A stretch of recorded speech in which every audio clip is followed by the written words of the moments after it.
Welcome, every animal. I word a lot of things weirdly in this story because I felt like it.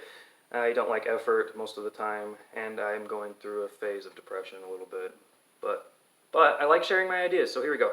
It has been a few years now since animals all over the world have reached human-like intelligence. Not all animals, of course, you silly, but rather about three-fourths of them. The other quarter are still wild and unevolved. I'll have to explain why in another story at another time. But human society had to drastically adapt to these changes, since animals have been gaining abilities like being able to twist doorknobs and even understanding the difference between kindness and violence, empathy and apathy, good and bad, right and wrong, up and down, yes and no, black and white. And because of this, the non-human creatures of the world have taken the humans of the world have taken a new way of taken on a new way of living that has required the assistance of humanity. Wait a minute. The non-human creatures, yeah. So everyone that's not human has they have taken on a new way of living that requires assistance from humanity. There we go. Now we're back.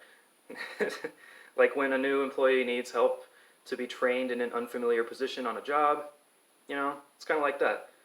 Which, by the way, that's literally exactly what needed to happen in many, many places around the world as intelligent animals began evolving to need the comfort of homes and structures that protect from the elements. Those same animals needed jobs and also some education or schooling. And it wasn't too long before they objectively also needed, wait for it, Jesus. You really do gotta wait for Jesus when it comes to the second coming. Anyway, now it can be debated as to whether or not an intelligent creature with the ability to comprehend choices and consequences was in a position to be informed about the existence of the belief of an afterlife or a life after this life or a state of being outside of this one.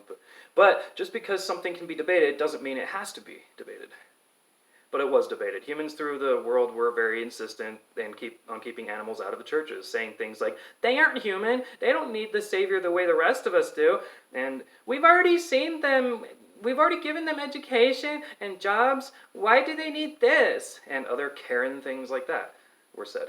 Ultimately, though, like all the other socially and politically correct decisions and adjustments that have been made in life, intelligent animals were welcomed into the churches of the world as well. Yay! Flash forward a few years later, the mixed crowds you would see were nothing short of astounding.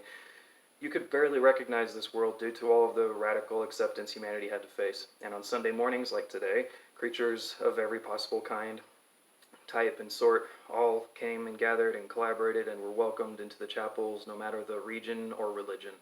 You'd walk in there, no.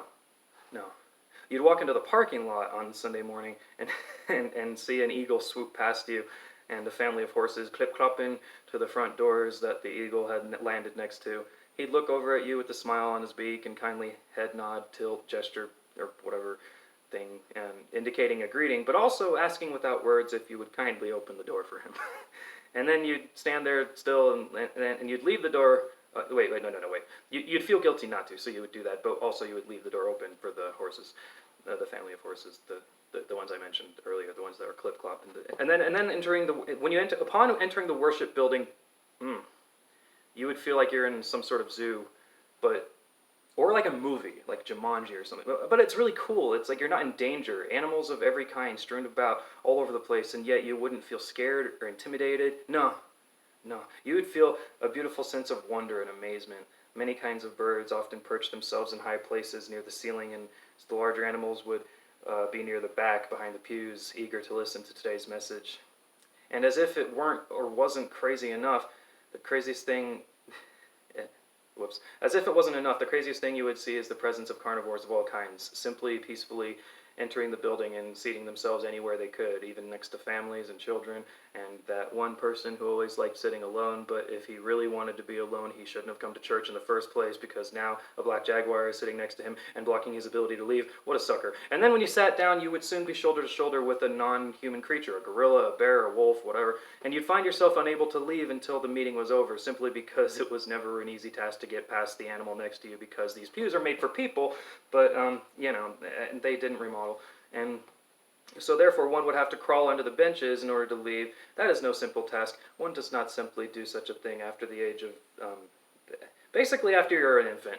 So you're screwed. You got to stay. Anyway, and finally, the meeting would start. Assuming animals have not yet evolved enough to talk or speak full sentences, they can understand what is being said, but they can't speak more than a few words at a time. So anyway, so therefore, a human would go up to the stand and open the meeting, and it would almost be like a normal meeting at that point, despite the incredible variety of listeners, and the opening line being, "Good morning, everyone," which isn't what they used to say to yeah. And once the meeting was done and everyone began to mingle, the kids would excitedly meet animals, and you would witness the beauty of smiles and joy being shared all around by every species imaginable. It would warm your heart. It looked like a sort of a heavenly situation. Like this is what heaven's like, isn't it? Like, you know, like this is anyway. And if